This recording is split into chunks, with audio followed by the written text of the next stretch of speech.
as opposed to some other form of business. Has there been any modelling done on the likelihood, without a CBAM in place before this regime starts, that modelling done with regards to what is the expected leakage to occur, what movement of those industries will mean to jobs in these organisations, and what any likely economic impact is going to be felt by emissions-intensive export businesses? We heard yesterday there's a 12 to 18-month review period over a CBAM, so that's a considerable period of time for those businesses to be without some sort of safety net in compensation for competing in markets without carbon taxes.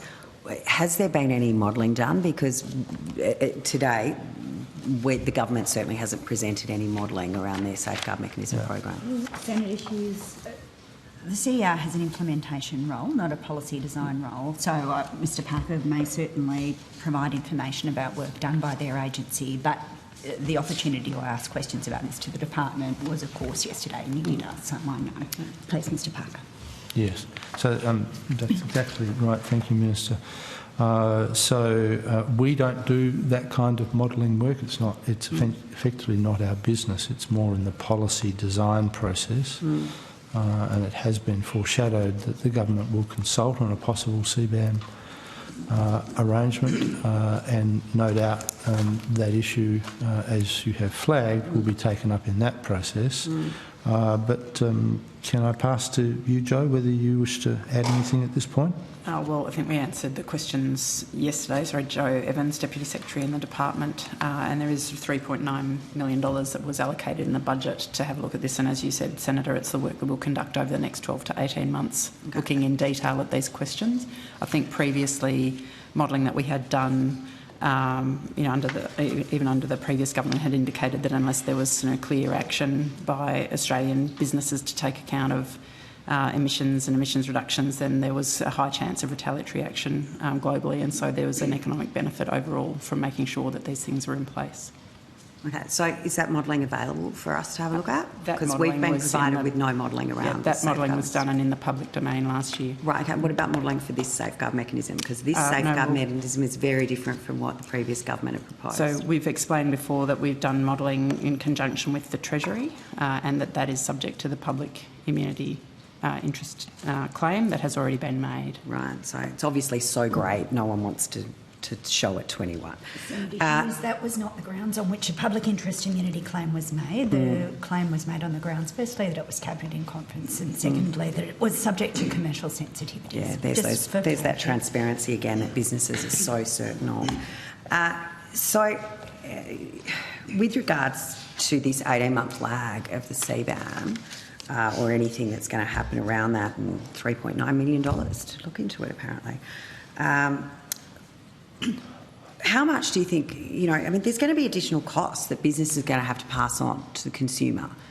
How does this all come together to have a look at? We've got Australians, middle Australians, who are excluded from budget bill relief, are going to be impacted by these high intensive emissions businesses are going to pass their costs on to the consumer.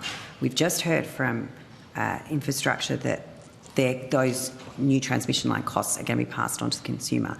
At what stage does the government include you or any agency, but specifically obviously you're here, in looking at these policies, looking at how business is going to impact, and say, but we know it's going to be overall beneficial for the productivity of Australia. Overall, we know that there's going to be downward pressure on inflation here, because we don't seem to be able to say to the Australian people anything other than it's going to cost a lot of money. There's no modelling that's going to be made public to you. We've got policies being put in place with reviews still taking place, policies being put in that's going to have additional costs for business, and reviews about, we'll figure it out over the next 18 months, how to maybe work around it in a global sense, information sense. What sort of what can we say to the Australian people that aren't being benefited with bill relief, that are finding everyday economic pressures and cost of living crisis unbearable? How do we say to them, this is a government who's now delivering not only clean, cheaper energy for you, but energy that's going to overall boost our economy so you're not going to be stuck in middle Australia as opposed to this welfare budget that's only benefiting those on payments? Chair, I think the standing orders don't allow questions around opinion. I wonder if Senator Hughes... I'd just like to know, has a productivity lens been put over any of this work? Excuse me, Chair. I'm providing an answer. We can just... And really seeking your advice. I wonder if Senator Hughes might consider rephrasing her question in a way that doesn't ask Mr Parker to provide advice or reflect on government policy. He of course, is here to answer your questions, but I think the way that you phrase the question doesn't leave him with much latitude to assist. Well, okay. So I wonder if you could think about a different way of approaching Dr it. Parker, has a productivity lens been put over any of the policies that you're meant to implement in the way that you implement them? Well, I think, Senator, that precise framing of the question is not really a question that we can answer.